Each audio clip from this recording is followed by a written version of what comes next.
আল্লাহ পাক তাকে জান্নাতের ব্যবস্থা করে দেন। আপনারা জানেন আমাদের বাংলাদেশের অভিভাবকের মধ্যে থেকে একজন অভিভাবক আজকে দুনিয়া থেকে বিদায় হয়ে গেছে। আমরা সবাই বলি ইন্না লিল্লাহি ওয়া ইন্না ইলাইহি রাজিউন। আমরা তার রূহের মাগফিরাত কামনা করছি। আল্লাহ পাক তাকে ক্ষমা করে দেন, আল্লাহ পাক তাকে জান্নাতের ব্যবস্থা করে দেন।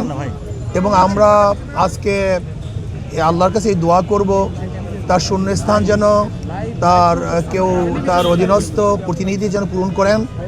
এবং আজকে আমাদের বাংলাদেশের মানুষ শোকাহত। টানা তৃতীয়বার অর্জন করেছে দেশের সেরা সুপার ব্র্যান্ড স্বীকৃতি বসুন্ধরা টিস্যু।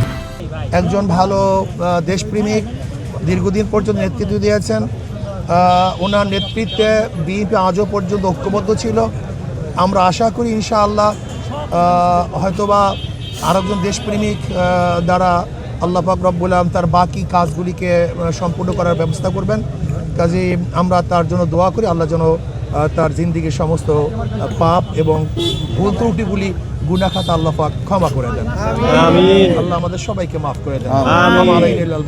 আসসালামু আলাইকুম ওয়া রাহমাতুল্লাহ।